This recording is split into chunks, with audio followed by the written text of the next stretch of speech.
Hello again. Now the main stories in London. A 15-year-old boy is in a life-threatening condition after being stabbed in West London. A crime scene remains in place close to Imperial Wharf Station in Chelsea Harbour. 2 people have been arrested in connection with the incident. A man's been arrested on suspicion of murder over a death in West London more than 40 years ago. 41-year-old Anthony Bird was found dead by Metropolitan Police officers at a property in Kensington Gardens Square in 1980. Yesterday, a 59-year-old man was arrested on suspicion of murder. He has been released under investigation in relation to the murder, but has been detained under the Mental Health Act. Polls have opened across the capital today in the mayoral elections. The Labour candidate Sadiq Khan has already cast his ballot by post, but he joined his wife, who voted this morning at St Albans Church. The Conservative candidate Sean Bailey was in Romford to vote.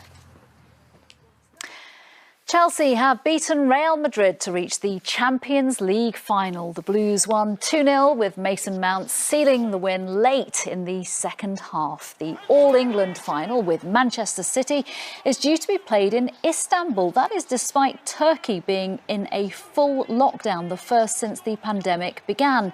It's left some epidemiologists hoping UEFA move the match to the UK. We are at high risk of introducing a problem we don't need to introduce because we can do it better in Wembley. And UEFA need to listen to the music that COVID trumps their politics. A group of swimmers is threatening legal action because of increased charges for swimming in Hampstead Heath bathing ponds. The Kenwood Ladies Pond Association say changes made by the City of London will especially impact those who are disabled or have low incomes. Disabled people on low incomes are not able to swim, and those disabled people are disproportionately represented in low-income groups.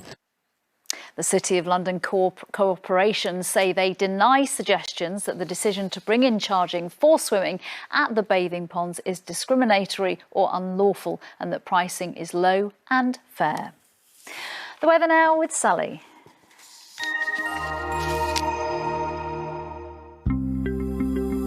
Making the most of it, whatever the weather. Octopus Energy sponsors ITV London weekday weather.